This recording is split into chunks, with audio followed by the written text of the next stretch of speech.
No café da manhã, achocolatado, um pacote de biscoito com margarina. No almoço, comida pronta, lasanha congelada ou macarrão instantâneo.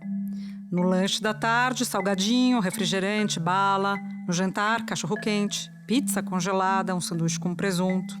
Bom, produtos do dia a dia que têm um denominador comum. São todos ultraprocessados. São aqueles no qual são acrescentados ingredientes exclusivamente industriais, como, por exemplo, aromatizante, corante, conservantes, aqueles ingredientes que vão provocar durabilidade em prateleira. Por muito tempo, a alimentação dos brasileiros seguia um padrão bem básico. Arroz, feijão, verduras, legumes, proteínas como ovos, carne, peixe ou frango. O brasileiro, né, sempre alimenta com arroz e feijão é muito bom. Não tem jeito de ficar sem, não. É muito gostoso. Mas aos poucos, os industrializados entraram nos carrinhos de compras e na nossa dieta. E junto com eles, uma série de doenças crônicas. A alimentação de má qualidade se reflete num índice preocupante. De acordo com o levantamento mais recente do Ministério da Saúde, de cada 4 brasileiros, 1 é obeso. Com base em dados de 2019, os mais recentes sobre o assunto, o estudo aponta que os alimentos ultraprocessados, aqueles ricos em conservantes, corantes e aromatizantes, foram responsáveis por cerca de 57 mil mortes no Brasil. Os alimentos ultraprocessados são talvez um dos piores problemas que assolam a infância hoje em dia, a infância e a adolescência. Eles atuam piorando o microbioma intestinal, eles criam um perfil negativo de microbioma e, portanto, esse perfil negativo ele vai afetar o humor das crianças, a memória, o foco, a capacidade de aprendizagem, né? O excesso de açúcar também cria picos de glicemia que alteram o metabolismo e que afetam o cérebro. É nesse cenário que um novo decreto atualiza a cesta básica, incluindo mais alimentos in natura e deixando de fora os ultraprocessados. A gente tem uma cesta básica que traz mais nutrientes, né? Um alimento que tem menos adição de açúcar, de gordura, de sal, que são os ultraprocessados, e alimentos que têm as verduras, as frutas, os legumes.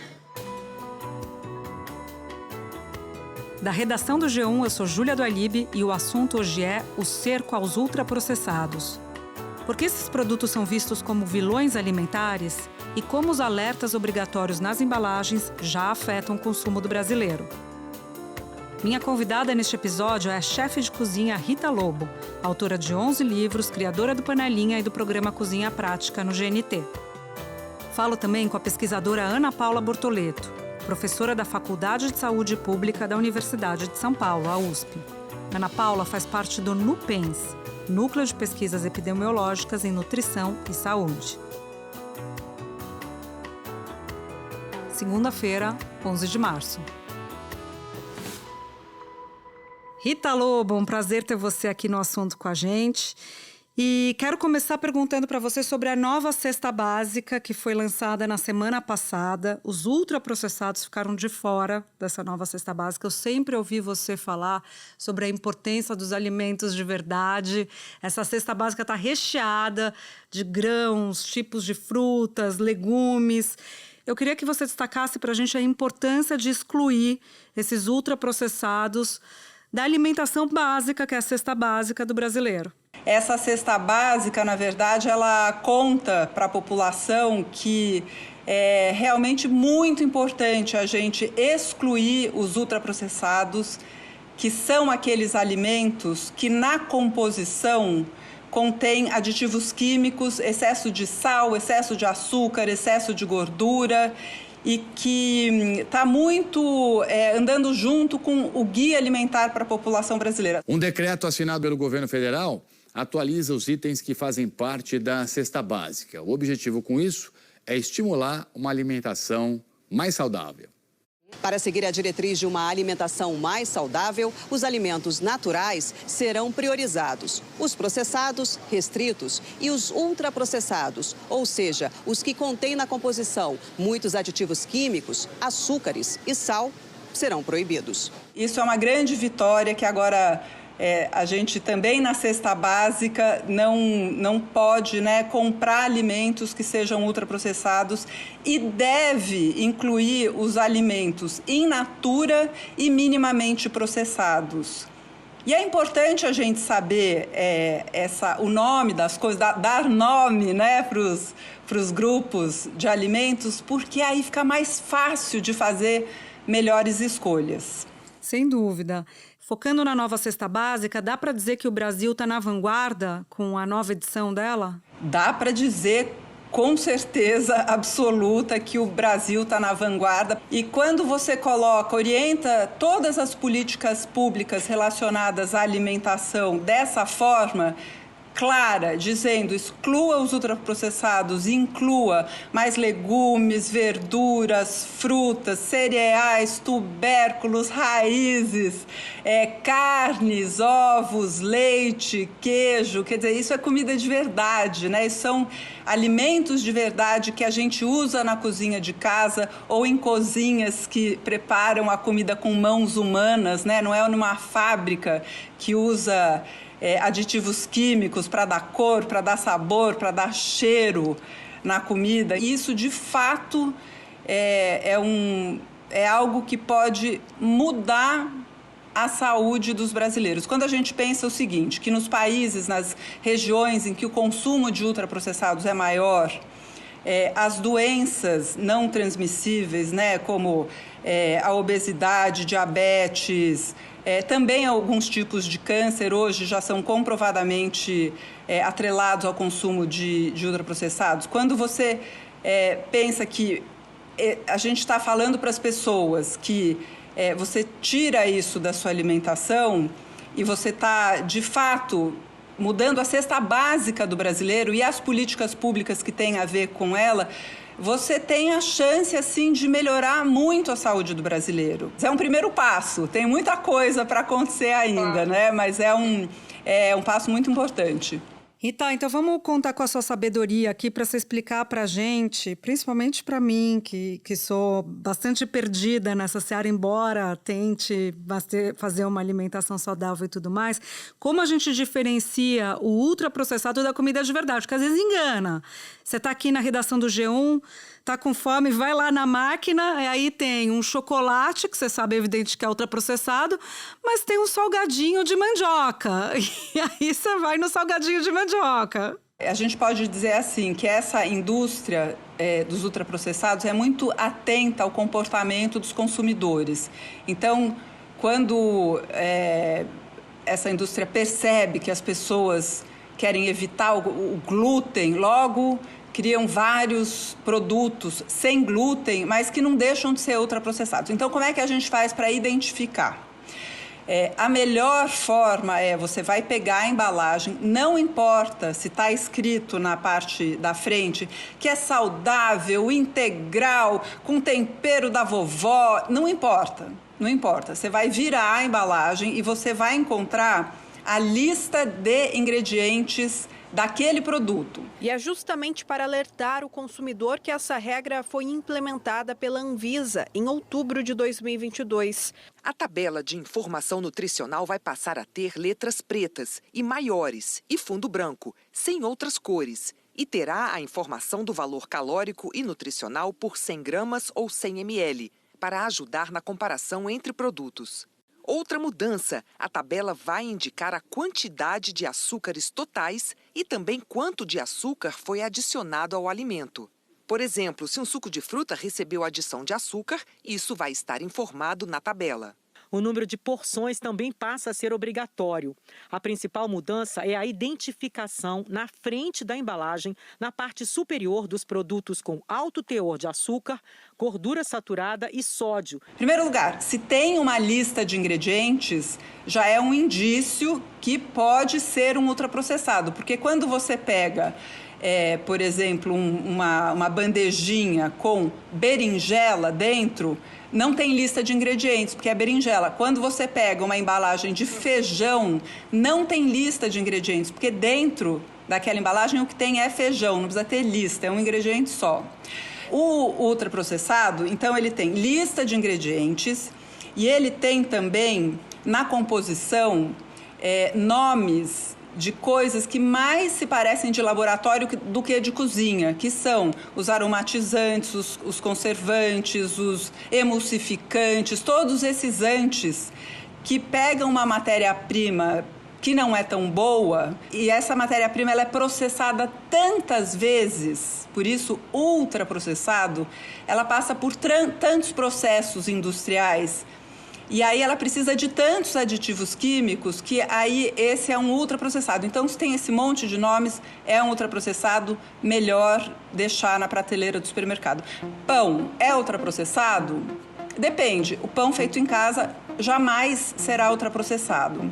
O pão, aquele que você compra a granel, aquele que no dia seguinte já está duro e a gente pode usar para fazer pudim de pão, rabanada, pode usar para fazer outras preparações, ele tende a não ser um ultraprocessado. Agora, aquele pão que a gente compra no supermercado, que ele vem numa embalagem plástica e que ele tem um monte de nomes de coisas que a gente não tem na cozinha, na lista de ingredientes, é um ultraprocessado.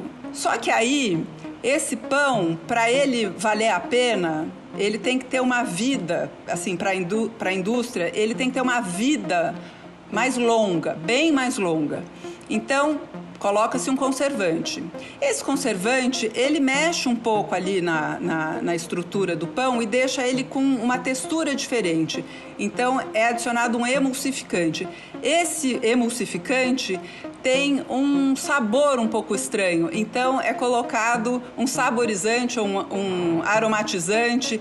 E assim, aquilo que era para ser um alimento que tem farinha, sal, fermento e água, vira um monstro que o nosso corpo não entende mais como alimento, né? Mas o ultraprocessado, ele não tem só essa característica que é uma lista de ingredientes que contém mais sal, mais açúcar, mais gordura e aditivos químicos que a gente não tem na cozinha de casa. Ele muda a norma. Então, por exemplo, a dieta brasileira, que é o nosso jeitão de comer, né? Esse nosso jeitão de comer brasileiro, que é maravilhoso, simbolizado pelo prato feito, que tem arroz, feijão, sempre 2 hortaliças, que são legumes e verduras, tem uma salada e um legume refogadinho, tem uma salada que tem 2 tipos de legumes, né? E mais algum tipo de carne para quem come, naturalmente, né? Tem gente que não come, tem gente que não pode, tem gente que não consegue, enfim. Essa nossa dieta brasileira, simbolizada pelo PF, ela, além de nutricionalmente ser perfeita, porque tem todos os grupos alimentares que a gente precisa consumir diariamente, ela estabelece esse jeito de comer que a gente senta, come com garfo e faca, a gente come alimentos que tem sabores diferentes, né? Um ultraprocessado, o que ele precisa? Ele precisa excluir ele quer excluir da mesa a comida de verdade.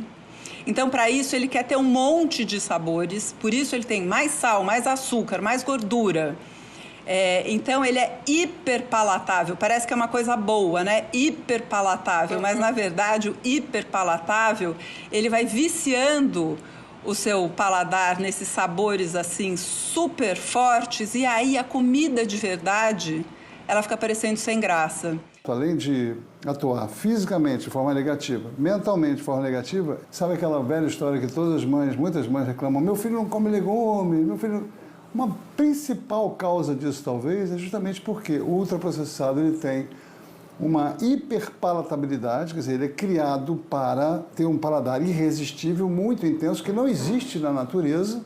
E a criança, quando come esse alimento, esse pseudo-alimento, pode ser a maçã mais doce do mundo. Põe uma cesta de maçãs e uma lata de biscoito ao lado da criança, o que ela vai preferir, né? Não é só que ele estraga a nossa saúde do ponto de vista nutricional, é comportamental, é social, porque a comida de verdade ela tem a ver com a nossa história, né? Ela é feita de receitas que foram sendo passadas de geração em geração, ela tem a ver com a nossa cultura, ela leva em consideração os ingredientes que são típicos daquela região, e até nisso a nova cesta básica acertou. Ela está levando muito em consideração os alimentos regionais, estimulando que os alimentos de cada região estejam presentes na cesta básica.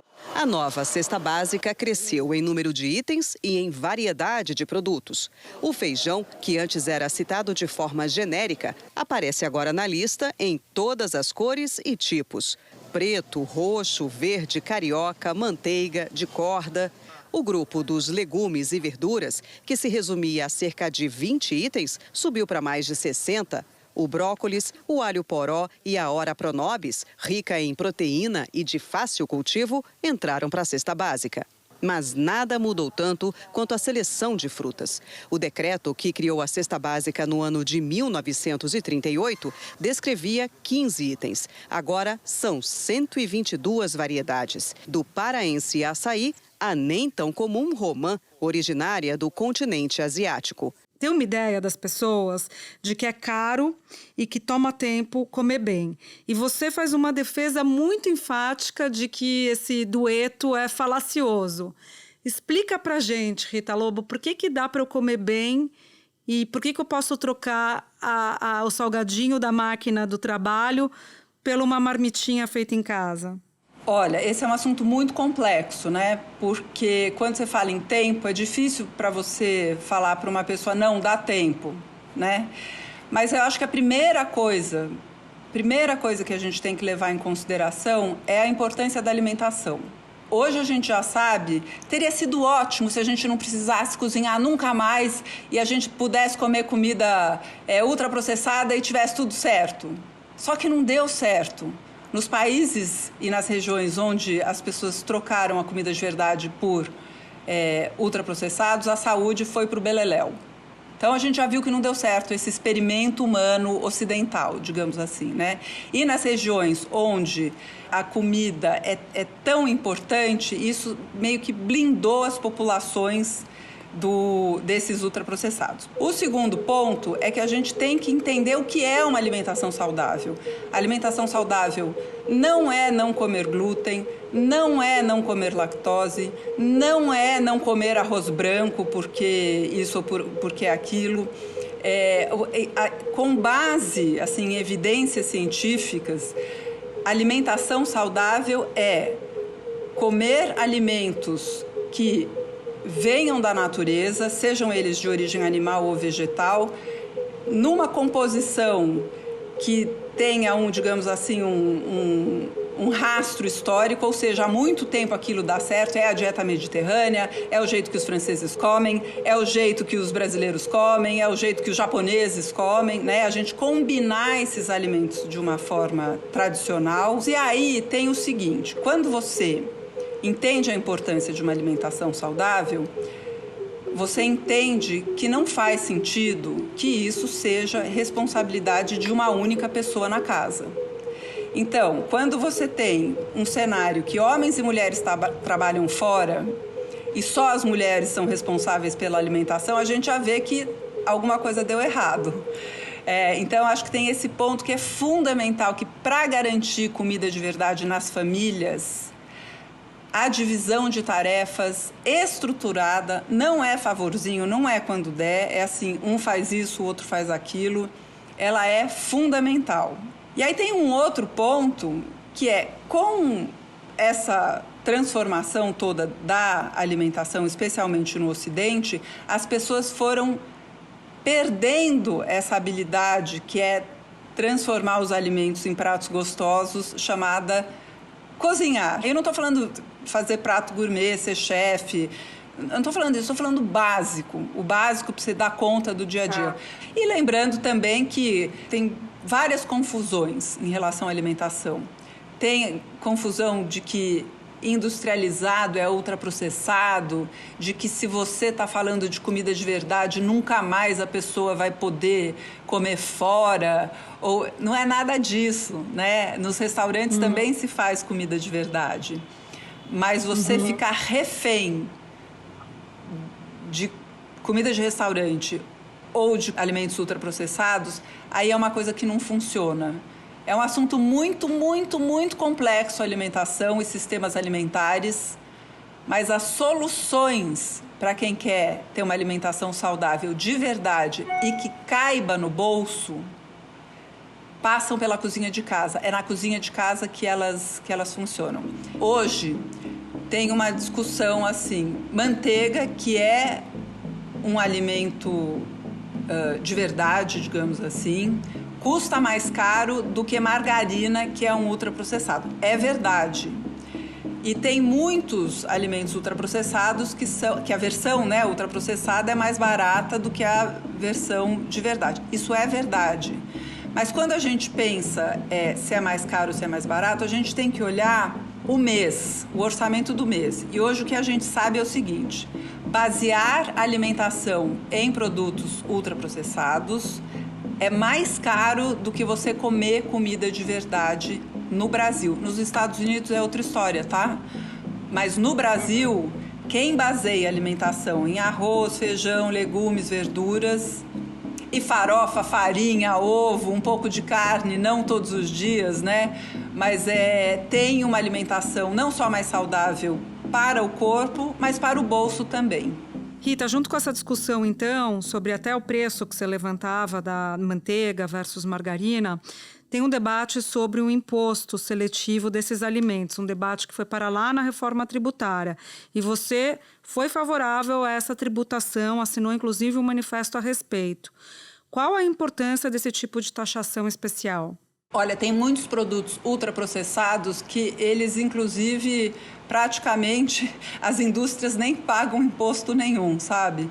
Tem duas coisas. Uma é que a gente precisa que a comida de verdade, de fato, seja mais acessível do que a comida ultraprocessada por um único motivo, porque a ultraprocessada faz mal e quem paga a conta é o próprio brasileiro. No SUS, por exemplo, porque se a alimentação vai mal e a saúde vai mal, a gente paga essa conta, entendeu? Sai caro para o brasileiro não ter acesso a uma alimentação saudável. Uma pesquisa concluiu que 1 em cada 4 crianças e adolescentes está com colesterol alto no Brasil. A conclusão dos pesquisadores acendeu o alerta. 19% tem o LDL, o chamado colesterol ruim, acima de 130, máximo recomendado para essa faixa etária, segundo a Sociedade Brasileira de Cardiologia. E o pior, quase 30% apresentam colesterol total fora do limite, que é de 170. E a maior preocupação é que o acúmulo de gorduras no sangue e nas artérias do coração leve a doenças graves na vida adulta, como infarto e derrame cerebral, que podem matar ou deixar sequelas. Por isso, os cardiologistas recomendam que o acompanhamento comece o mais cedo possível. E agora, essa nova cesta básica, ela pauta políticas públicas e até o preço dos alimentos, porque quando a gente fala assim, os alimentos da cesta básica estão mais caros ou mais baratos, a gente vai levar em conta todos esses alimentos e as políticas públicas devem cuidar do custo e também do acesso desses alimentos de verdade. Então, você taxar comida que faz mal é a mesma lógica do cigarro. Você tem que taxar cigarro, você tem que taxar comida que faz mal. É basicamente isso. Rita Lobo, nosso encontro presencial de 2024 ainda não saiu, mas a gente já tem um virtual agora para chamar de nosso, e melhor ainda, com os queridos ouvintes todos do assunto. Agradeço demais sua presença, sempre uma aula te ouvir falando sobre isso. Júlia, eu que te agradeço, e o próximo encontro você sabe onde vai ser, né? Na cozinha! Espera um pouquinho que eu já volto para falar com a Ana Paula. Ana Paula, eu estava falando há pouco com a Rita Lobo sobre o Manifesto para a Taxação de Alimentos Ultraprocessados. Queria abordar com você a questão do preço, já que a gente está falando de taxação, né? O preço dos alimentos saudáveis ainda é uma barreira muito relevante para incentivar o consumo.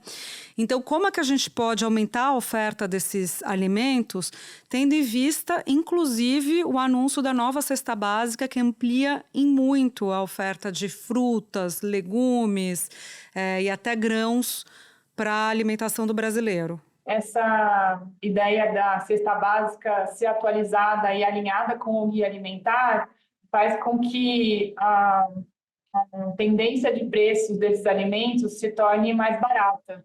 Infelizmente, hoje no Brasil, está cada vez mais se alimentar de forma saudável e mais barato consumir ultraprocessados. Então, a política da nova cesta básica vai ajudar muito nesse sentido para isentar, por exemplo, os impostos dos produtos que estão incluídos nessa cesta. Eu imagino que vai contribuir tanto para a insegurança alimentar, que ainda é um problema grave no Brasil, então a gente poder reduzir os índices de fome e insegurança alimentar. Os dados da fome são cruéis. Mais de 33 milhões de brasileiros passam fome todos os dias. Quando falamos de insegurança alimentar, o número é ainda maior. 125 milhões de brasileiros não têm comida garantida no prato diariamente. Quanto para prevenir e reduzir, a carga de doenças crônicas como obesidade, diabetes, hipertensão, que também continuam aumentando no Brasil. Ana, então vou aproveitar o que você acabou de falar e te perguntar quais são os riscos que os ultraprocessados trazem para a saúde. Quais doenças que já estão associadas comprovadamente, do ponto de vista científico, ao consumo desse tipo de alimento, que muitas vezes nem comida vamos lembrar, né? Sim, esses alimentos ultraprocessados, eles já estão associados com mais de 30 tipos de doenças diferentes. Incluindo aí a obesidade, e o aumento do ganho de peso, diabetes, as doenças do coração, alguns tipos de câncer, doenças gastrointestinais, doenças neurológicas e até a mortalidade precoce. E isso foi comprovado em estudos em diversos países com populações diferentes que são acompanhadas ao longo do tempo, e aí a gente avalia tanto a alimentação quanto o aparecimento de novas doenças. O fato do preço desses produtos ser mais barato tem a ver só com tributação? Imagino que não também, né? Por que a comida de verdade muitas vezes é mais cara? Isso que a gente não está nem entrando na seara dos orgânicos, por exemplo, que se tornam ainda mais caros do que os produtos que não têm esse cuidado.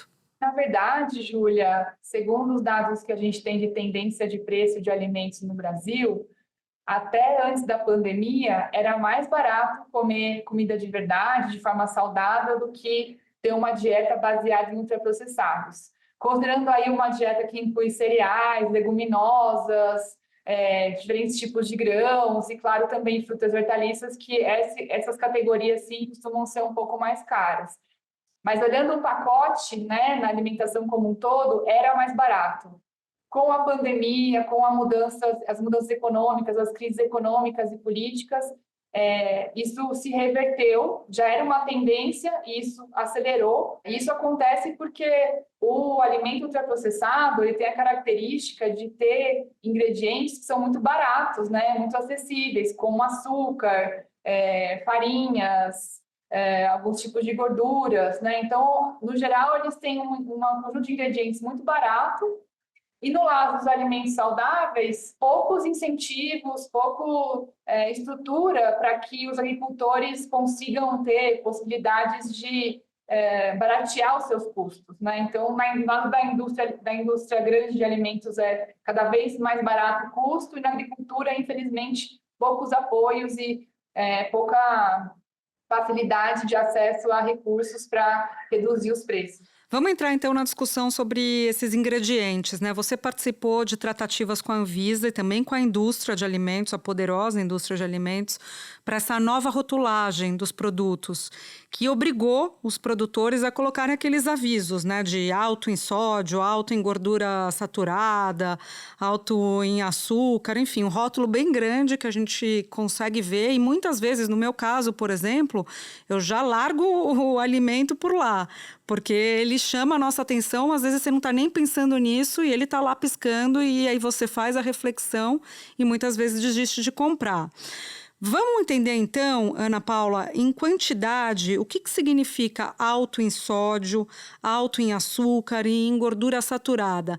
Puxando aqui para você uma discussão polêmica sobre a questão da gordura, que eu já vi muita gente falar. Bom, a escolha desses nutrientes, ela foi feita com base nas recomendações da Organização Mundial da Saúde, que estabelece critérios máximos para o consumo de açúcar, de sódio e gordura saturada, com evidências já consolidadas em relação ao impacto disso na saúde. O açúcar, por exemplo, a OMS recomenda um consumo máximo de 10% das calorias da alimentação, com preferencialmente ser 5%. A advertência do açúcar, ela aparece nos produtos que têm 15 gramas de açúcar adicionado por 100 gramas de alimento sólido ou 7,5 gramas de açúcar nos líquidos. Isso quer dizer que já está, pensando em termos percentuais, né? Vou fazer aqui uma aproximação simples, mas a gente já tem aí 50% a mais de açúcar, na concentração de açúcar nesses produtos, do que a recomendação da OMS. Se uma pessoa consumir só alimentos alto em açúcar, por exemplo, ela vai estar consumindo acima dessa recomendação. Em relação a sódio, a quantidade que é alta em sódio é de 600 miligramas por 100 gramas de produto, ou 300 miligramas por 100 ml de líquidos, né? Então, isso também representa já acima das recomendações da OMS de consumo de sódio.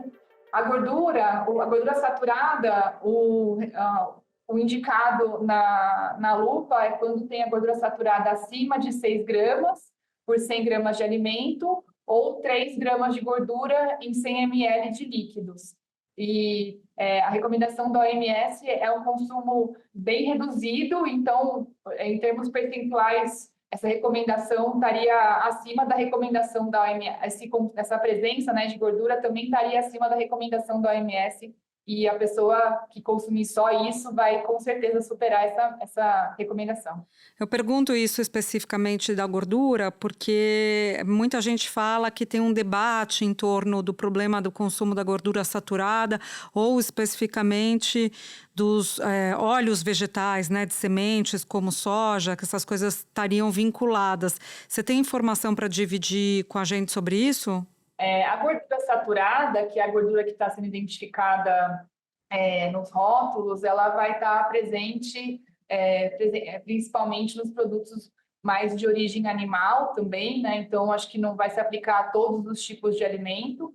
E eu acho que uma coisa importante de falar é que a lupa, ela só se aplica a alimentos que têm alguma adição de açúcar, sal e gorduras. Então, por exemplo, castanhas puras, óleos puros, eles não vão receber a lupa, eles não são elegíveis para receber a lupa, assim como os in natura, assim como açúcar. Açúcar não vai ter a rotulagem alto em açúcar, tá? Nessa negociação de que você participou com a indústria, com a Anvisa, para chegar a essa rotulagem, como é que foi esse processo? A gente sabe que a indústria pressionou bastante, não queria esse tipo de regulamentação. Quanto da proposta inicial foi colocado em prática? Sim, foi um processo bem longo, começou em 2013, durou quase 9 anos, e apesar de ter a liderança da Anvisa, a indústria pressionou muito para que a abordagem desse alerta, dessa informação auto-em, não fosse aprovada. A indústria queria colocar cores do semáforo, que a gente já sabe que não é efetivo para as pessoas conseguirem fazer as escolhas mais saudáveis. E a sorte que a gente teve é que muitos países da América Latina já estavam avançando com outras propostas desse tipo, que a gente fala da rotulagem de advertências, como no Chile e no México. E aí a gente conseguiu produzir pesquisas, evidências, campanhas de comunicação, inclusive com uma proposta aqui para o Brasil, que era um formato de triângulo, com a informação alto em desses nutrientes, mas até mais nutrientes do que esses que estão aprovados hoje. Já ouviu falar em Guia Alimentar? É um documento oficial do Ministério da Saúde com orientações e recomendações sobre o que a gente come, quais alimentos devem ser consumidos em mais quantidade, os que devem ser evitados e aí vai. Cada país tem seu guia alimentar baseado no perfil do consumidor e na cultura. O documento muda de edição a edição porque precisa ser atualizado com base em pesquisas e estudos sobre a alimentação e a saúde das pessoas. No final do processo, que foi muito longo, a gente estava no meio do período do governo Bolsonaro, que tinha uma dificuldade política muito grande de se abrir para discussão na saúde pública, a gente conseguiu, pelo menos, manter essa abordagem auto-em e de uma forma que as pessoas comecem a equilibrar um pouco o tipo de informação que aparece no rótulo, né? Até então, a gente só via informação positiva dos destaques benéficos para a saúde, sem ter nenhum tipo de alerta que as pessoas realmente parem para pensar se ela vai querer comprar um produto que seja alto em açúcar, sódio ou gordura saturada. Depois dessa batalha de vocês, conseguiu-se implementar esse aviso importante para os brasileiros nos alimentos. E aí vem uma pesquisa da consultoria estratégica Bain & Company que revela que 56%, olha só, 56% dos consumidores já perceberam os novos rótulos. Essa é uma vitória para vocês isso. E que desse total dos que perceberam, 24% desistiram de comprar. Então, 1 em cada 4 desistiu de comprar. Eu, como já disse anteriormente, me incluo entre esses 24. Quanto esse comportamento, Ana, pode alterar a postura da própria indústria, tendo em vista que algumas marcas já sinalizaram que vão produzir linhas de alimentos que não tenham um rótulo, quer dizer, adaptadas a um consumo mais saudável? Sim, eu fiquei bem feliz de conhecer os resultados dessa pesquisa. Acho que indica que a gente está num caminho certo de alertar a população em relação aos riscos de alimentos ultraprocessados, mas, na verdade, a gente tem que considerar que a questão não para por aqui, né? A gente está falando de uma necessidade de, primeiro, garantir a implementação certa da lupa. Ainda a gente tem muitas empresas que não estão cumprindo com as regras, então tem uma etapa inicial de fazer cumprir. E outras que estão reformulando seus produtos para não receber a lupa. Aí eu acho que vai depender, inclusive, do trabalho da Anvisa de monitorar e avaliar o impacto desse tipo de informação com essas regras. Para a gente finalizar, Ana Paula, se eu vou no mercado com você está lá passando pelas gôndolas, na hora que você pega o produto, o que você olha primeiro, o que a gente tem que olhar? Vamos colar na sua. Olha, a minha dica é olhar a lista de ingredientes, que ela costuma estar na parte de trás da embalagem, com uma letrinha pequena, mas vale a pena buscar por ela. Difícil é entender, Ana, o difícil é entender o que são os ingredientes. Eu fico desesperada, porque tem nomes ali que, de novo, não são de comida, né? Mas aí você já matou a charada, porque se você não entende o que são aqueles nomes, provavelmente vai ser ultraprocessado. Quanto mais nomes de substâncias, extratos, xaropes, concentrados, esse tipo de informação aparecer na lista de ingredientes, isso é sinal de que vai ser um produto ultraprocessado. Se tiver a lupa, já procura por outro, né? Ótimo, Ana. Quer dizer, teve que googar ali o nome do ingrediente, pode esquecer, nem perde tempo, porque provavelmente não é virou de comer, mas não era originalmente de comer. Obrigada, Ana Paula, foi um prazer falar com você. Muito bom, até a próxima. O prazer foi meu.